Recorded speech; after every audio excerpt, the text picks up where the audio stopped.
A sexualidade na terceira idade tem a ver também com autoestima, com bem-estar, com saúde. E isso faz parte de um envelhecimento saudável, a pessoa se manter ativa também na sua vida sexual. Falar sobre o ato sexual feito por idosos quase sempre vem acompanhado de tabus, né? E a gente precisa quebrar isso, viu? É um tema impregnado de preconceitos e que ainda provoca sentimentos de estranheza, mantendo assim uma falsa ideia que permeia nossa cultura de que idoso não tem desejo ou vida sexual ativa. Hoje a maioria dos idosos são ativos e buscam inclusive incluir em suas rotinas atividades prazerosas. Entre elas, destaca-se aí sexo, por que não? Vamos conversar sobre isso e outras coisas agora com a geriatra Lara Andrade, que já está aqui no nosso estúdio. Lara, muito bom dia. Bom dia, bem-vinda a toda hora, bem-vinda a Salvador FM. É importante a gente falar disso, não é, Lara? Nesse momento aí, a Lara, a gente tava brincando aqui que tem muitos vovôs e vovós, viu? Ela é quem tem vovô e vovó, é ela.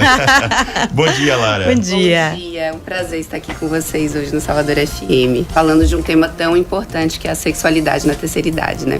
E os vovós, inclusive, de hoje, os vovós hoje em dia têm, né, uma saúde física, inclusive, muito diferente dos vovós do passado, né? Estão muito mais ativos, uma saúde, muitos deles, né, trabalham muito a saúde física e mental. Como é que você recebe esses novos vovós, né, dos dias atuais? Tem uma diferença ainda grande, né? Tem, com certeza. São dois perfis de paciente. Aqueles vovôs que são mais antigos e que têm esse tabu, têm esse medo de falar sobre esse assunto. E aqueles mais jovens, que não significa que a pessoa fez 61 e agora ela não pode mais fazer sexo ou não pode mais ter uma vida ativa, né? Na verdade, a idade ela é um número. A saúde é que importa muito mais. Pois bem, Lara, conta pra gente assim o porquê. Eu falei aqui de tabus, né? Por que é importante a gente quebrar esse tabu de falar de sexualidade, né? Pra quem tem aí 60 anos ou mais, enfim. Qual a importância de a gente falar disso, de trazer isso, né? À tona, de falarmos aqui, de abrirmos os microfones. De quebrar esse tabu, inclusive, da né? Rádio do Povo aqui da Salvador FM pra falar desse assunto tão importante.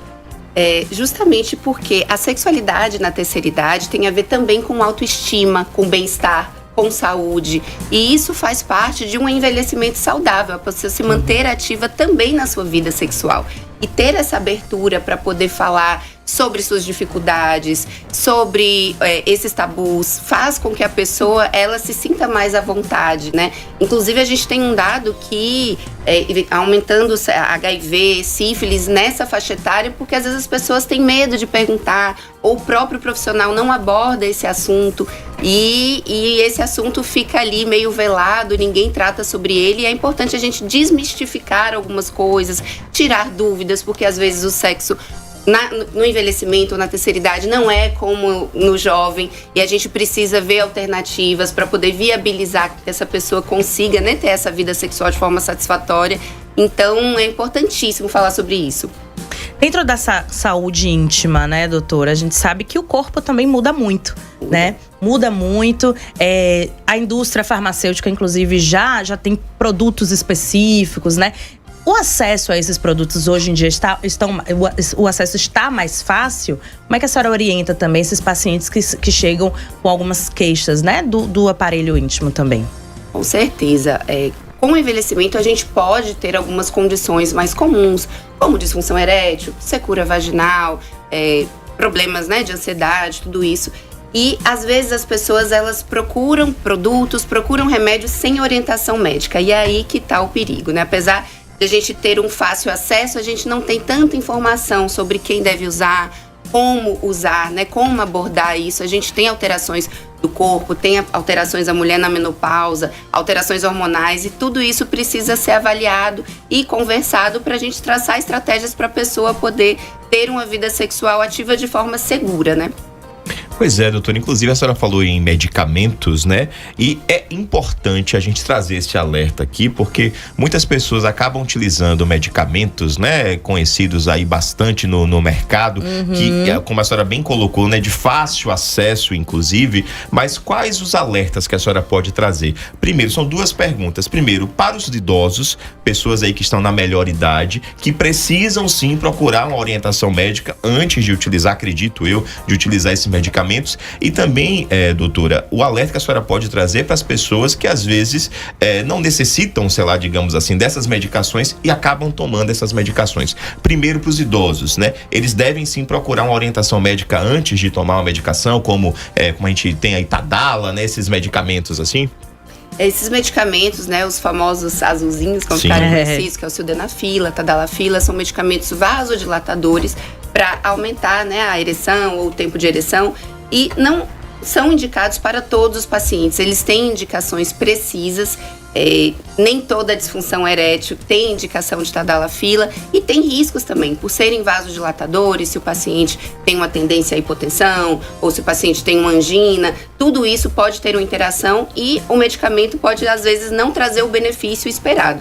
A gente vê também jovens usando que, na verdade, nem precisariam estar usando esse tipo de remédio e que também pode, no futuro, trazer malefícios para eles, né? Então, a indicação a procurar ajuda médica, né? Tirar todas as dúvidas e os profissionais também abordarem esses assuntos na consulta médica é importantíssimo para a gente poder usar de forma segura. Não é que não pode usar, mas deve ser usado de forma segura.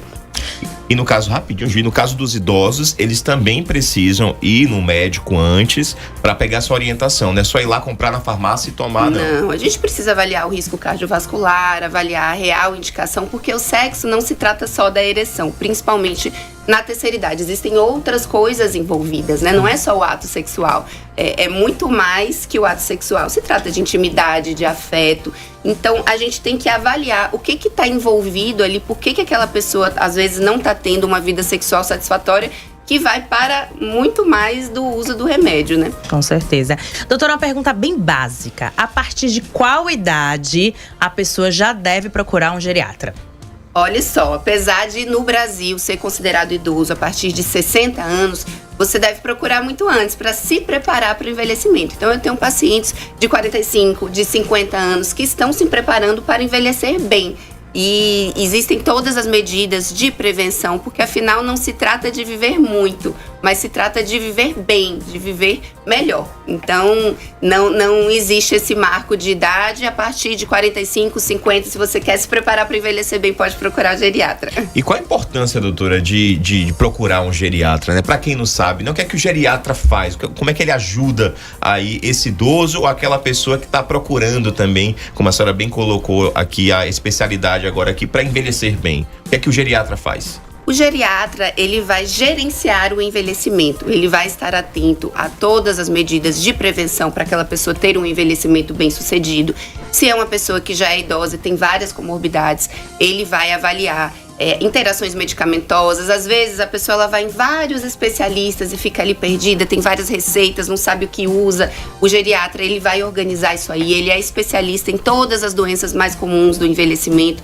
Então, além de tratar de prevenção, ele também vai tratar e organizar a vida daquele idoso para que ele possa viver com qualidade de vida.